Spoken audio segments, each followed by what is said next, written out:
se encuentran muchos problemas que no se deben a trastorno mental y que son merecedores de atención clínica, es decir, son dignos de intervención psicológica, tributarios de psicoterapia, muchos. Y, como decía, son problemas objeto de atención clínica que así se recogen, porque son problemas de consideración y la persona que los tiene o los presenta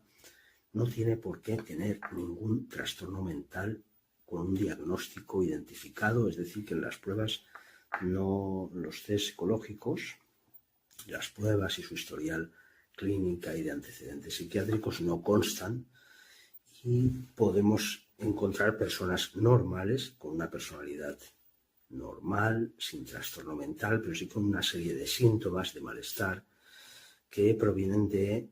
estresores, factores de estrés, circunstancias de la vida,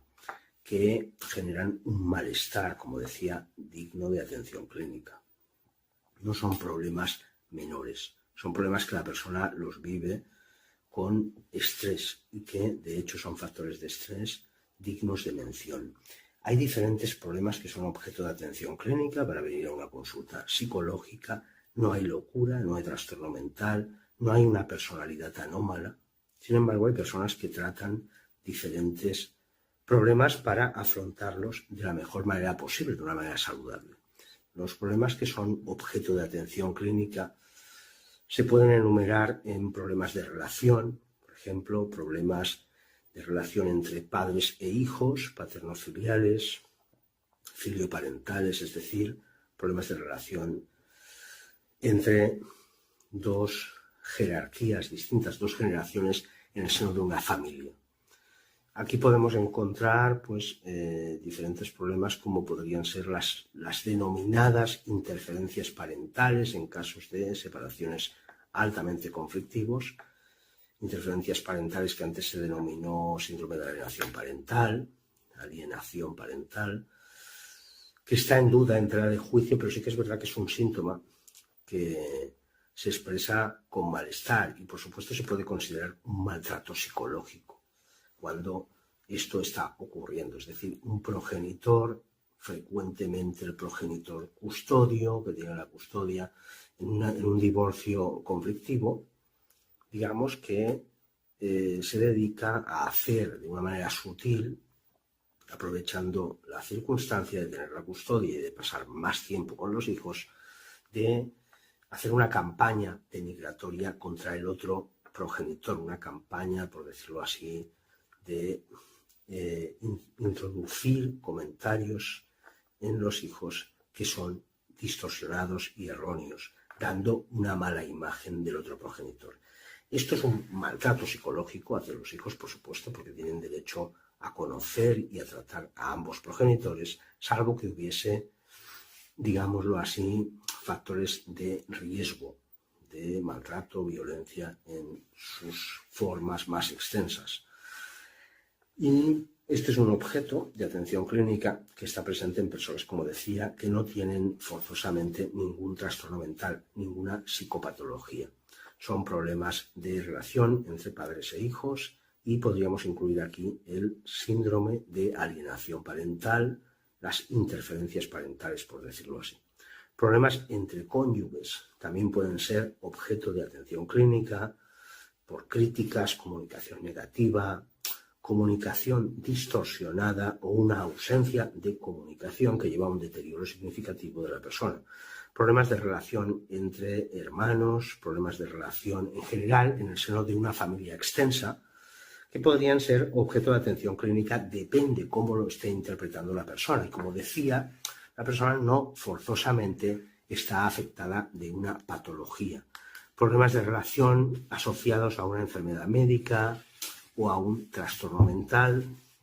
abusos, negligencias en la infancia, abuso físico, abuso sexual, abuso en todas sus formas. Problemas de relación no especificados, comportamientos que son disfuncionales, antisociales y no se dan en una personalidad de este tipo. La simulación también, cuando la persona intenta simular estar peor para conseguir pues, una serie de privilegios, entre otros problemas laborales, académicos, duelos. Hay que saber diferenciar el duelo de la depresión mayor. En la depresión mayor se da un estado anhedónico. La persona no disfruta con actividades que antes disfrutaba. En general, el tono de energía es más bajo y digamos que ese estado depresivo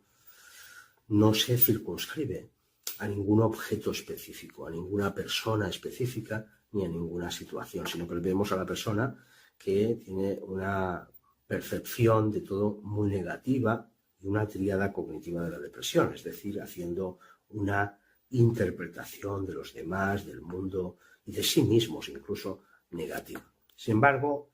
en el duelo es verdad que el sentimiento de culpa en la depresión está. En el duelo también hay un sentimiento de culpa, también hay una anedonia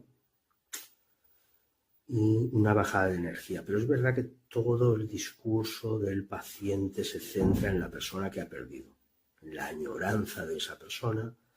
en la culpabilidad, a veces por disfrutar de según qué experiencias en las que la persona pueda sonreír o disfrutar. Y la persona parece ser que en el duelo se estanca, dependiendo de las circunstancias de la pérdida, del fallecimiento del ser querido. Se pueden complicar más o menos, se puede cronificar, se puede alargar el duelo. Cuando las pérdidas no son normativas, es decir, pérdidas de hijos, pérdidas de personas que por las expectativas y por la biografía de la persona y de la familia no tocan, el duelo es más complicado y se puede hacer un duelo alargado en el tiempo que hay que tratar, y la persona afectada parece ser que no se perdona o no se permite disfrutar del presente o de situaciones, porque siempre tiene presente a la persona que ha perdido con una añoranza. Hay que acercarse con respeto y conocer muy bien las circunstancias de la pérdida, porque van a contribuir decisivamente en el afrontamiento de la persona y en la vivencia psicológica de esta persona. Esto es complicado, sobre todo cuando hay pérdidas, como decía, que no son normativas, que no tocan por la biografía de la persona, por las edades, es decir, las pérdidas de hijos, por ejemplo, pérdidas de personas o amistades de la misma edad, etcétera, hijos, sobrinos, en fin, en definitiva, de personas que están muy allegadas en el círculo social de la persona y familiar y que no tocan. Y entonces esto complica, añade una dificultad a superar esas fases de duelo, ese proceso que la mente necesita para llegar a culminarlo y a resolverlo saludablemente, con una aceptación, con una previa negociación. Y por lo tanto, en el duelo sí que es verdad que hay que aproximarse con mucho respeto. La persona que lo padece no presenta una personalidad anómala, como decía, ni trastornos de personalidad, ni trastornos mentales, ni trastornos del neurodesarrollo, ni problemas por uso de medicamentos o sustancias que pudiesen ser objeto de atención clínica. Y esto también representaría uno de los factores que son tributarios, como decía, de atención clínica. Hay muchísimos otros problemas académicos, problemas laborales, el duelo, como decía, deterioros, enfermedades que requieren adaptación de una persona, del familiar, con un grado de dependencia